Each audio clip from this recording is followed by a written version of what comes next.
Caruurey, kani waa Ashcab.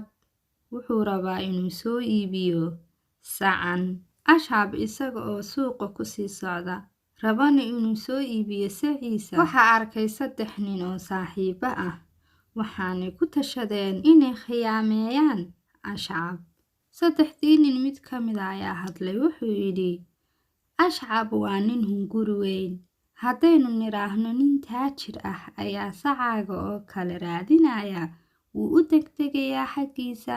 Intay hoos iskula hadleen 3dii nin caruurey ayay idhaahdeen, ninkan hunguriga weyn ee Ashcab waa inaynu khiyaameyno si uu iskaga daayo hunguri weynida. Ashcabna wuxuu ahaa mid jidka sii socda, isaga oo rajaynaya inuu lacag badan ku helo saciisan buuran ee quruxda badan. 3dii nin mid ka mid ah ayaa ka soo horbaxay Ashcab oo ku yidhi, xagee tegaysaa Ashcabow oo sacan aad u wadaa?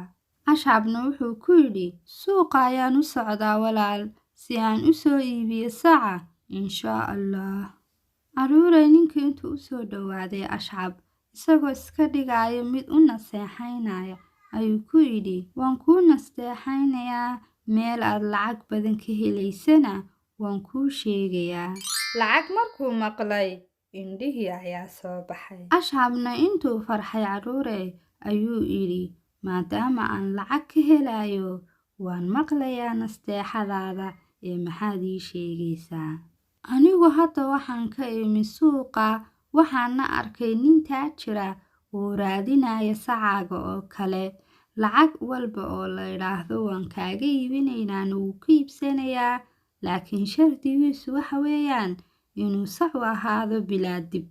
Caruurey, Ashcabna markiiba sacii dibkii ayuu ka gooyey. Ninkiina wuu u mahad celiyey, jidkiina wuu sii qaaday oo xagga iyo suuqa ayuu u socdaa. Waad ku mahadsantahay arrintaadii sheegtay, naseexo wanaagsan ayaad i siisay. Waxoogaa markuu Ashcab jidkii sii socday, nin kale ayaa ka hor imi oo ka mida 3dii nin. Waxaanuu ku yidhi, xagee u socotaa Ashcab? Ashcabna wuxuu ku yidhi, suuqa ayaan u socdaa walaal, si aan u soo iibiyo sacan. Caruurey, ninkiina intuu sacii taabtay ayuu yidhi, waa sac wanaagsan, laakiin waxaan kuu hayaa nasteexo. Suuqa ayaan ka imi hadda oo waxaan maqlay nin taajir ah oo raadinaya sac bilaa geeso ah, si aanay geesaheeda ugu dhibaataynin dadka.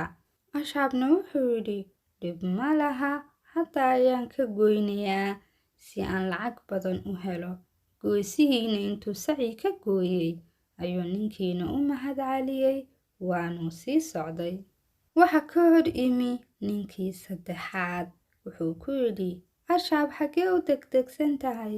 Ashcabna wuxuu yidhi, suuqa ayaan u socdaa si aan u soo iibiyo sacan. Ninkii wuxuu yidhi, caruurey, Ashcabow hadda ayaan suuqa ka socdaa, waxaana soo arkay nin taajir ah oo sacaaga oo kale raadinaya. Waxaanuu idhi, waxaan rabaa sac bilaa dhega ah, lacag fara badanna wuu ku bixinayaa. Ashcabna hunguri weynidiisa markiiba dhegihii ayuu ka gooyey sacii yaraaye miskiinka ahaa, si uu u helo lacag fara badan. Ninkiina wuu u mahad celiyey, wuxuu yidhi, naseexadaadi siisay waad ku mahadsan tahay. Xagga iyo suuqana wuu u kacay. Markii uu suuqii soo galay Ashcab, dadkii oo dhan way yaabeen, waxaana yidhaahdeen, Ashcab, maxaa ku dhacay sacaaga? Wuxuu yidhi, waxaan maqlay nin taajir ah oo raadinaya sac bilaa dib ah, oo bilaa geeso ah, oo bilaa dhega ah.